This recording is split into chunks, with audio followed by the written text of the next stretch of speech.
नमस्कार विद्यार्थी मित्रांनो, चला तर आज आपण बघणार आहोत 10चे घातांकित रूपामध्ये कशी मांडणी करायची किंवा 10चं घातांकित रूप दशांश कोणीकडून कोणीकडे शिफ्ट झाला, 10चा घातांक कितीने वाढला कितीने कमी झाला हे आपण बघणार आहोत।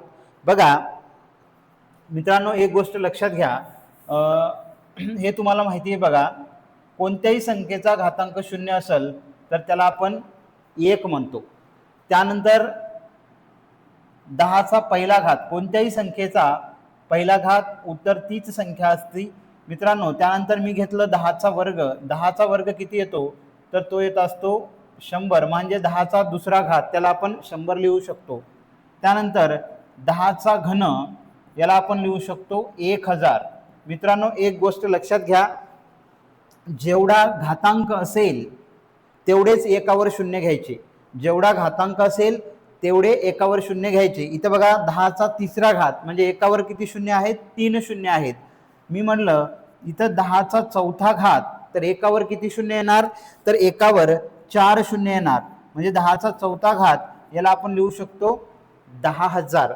त्यानंतर मित्रांनो 10चा पाचवा घात म्हणजे एकावर 5 शून्य, 1 2 3 4 आणि 5, बघा याला आपलं उत्तर। आता बघा याला आपल्याला जर 1 छेदामध्ये नेलं तर कसं असेल। आता मित्रांनो लक्षात घ्या, 10चा 6वा घात म्हणजे एकावर किती शून्य तर 6 शून्य, 10चा 7वा घात म्हणजे एकावर किती शून्य तर एकावर 7 शून्य। मग आता याचा 10चा पॉवर मायनस मध्ये कसा असतो हे आपल्याला बघायचं। बघा लक्षात घ्या, समजा आपल्याला असं आलं काय तर 1/10, तर मित्रांनो आता घातांकाचा एक नियम आहे, कोणता नियम आहे बघा, 1 भागिले x असं असेल तर इथं काय नाही म्हणजे x चा घातांक 1 असतो, आणि याला म्हणजे जर अंशामध्ये नेलं छेदातलं याला व्यस्त केलं तर घातांक काय होते, प्लस असेल तर मायनस होते आणि मायनस असेल तर प्लस होते, म्हणजे व्यस्त केलं। आता मग यालाही मी व्यस्त करणार, 10चा पहिला घात आहे याला मी वर नेलं तर काय होते 10चा -1वा घात होते। त्यानंतर 1/100 असेल तर एकावर किती शून्य आहे 2, म्हणजे याला लिहिता येतं आपल्याला 10चा वर्ग, आणि याला जर वर नेलं मी तर काय होतं 10चा -2रा घात।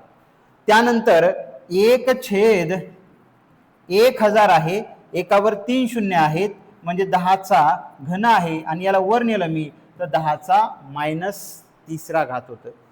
त्यानंतर 1/10,000 आहे, एकावर 4 शून्य आहेत आणि याला मायनस वर नेलं तर हे काय होते मायनस, म्हणजेच 10चा -4था घात असं आपल्याला लिहिता येतं।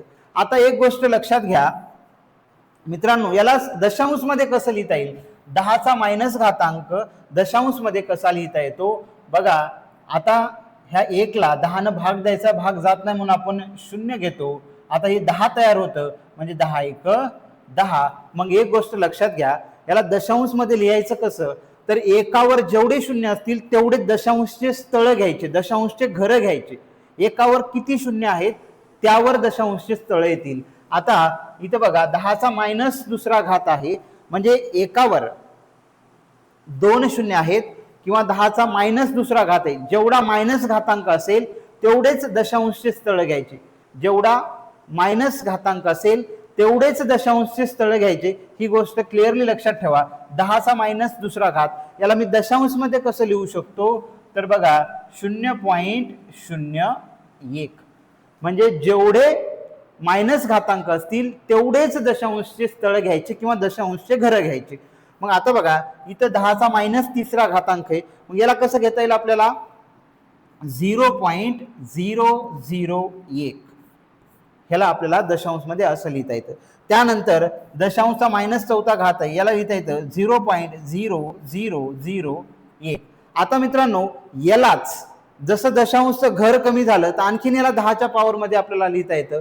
मग बघा याला मला दशांशचं एकच घर कमी करायचंय, मग एक घर कमी तर 10चा -1 पॉवर होणार, म्हणजे कसं बघा ह्याला मला असं लिहायचं 0.1 गुणिले 10चा पॉवर -1, त्यालाच लिहिता येतं। आता याला कसं लिहिता येईल 0.1 मध्ये लिहायचंय तर मग इथले 2 स्थळ तिकडे जाणार.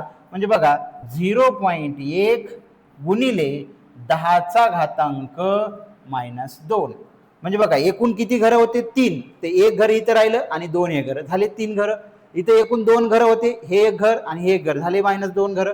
मग आता इथं काय होतील मग 0.1 गुणिले 10चा -3रा घातांक.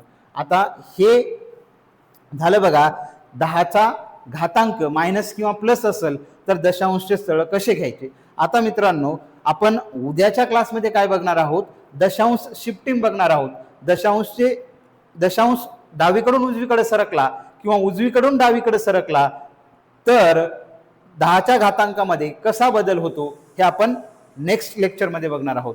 तर तुम्हाला पुढचं लेक्चर पाहायचं असेल तर व्हिडिओला लाईक करा, चॅनलला सबस्क्राईब करा. धन्यवाद.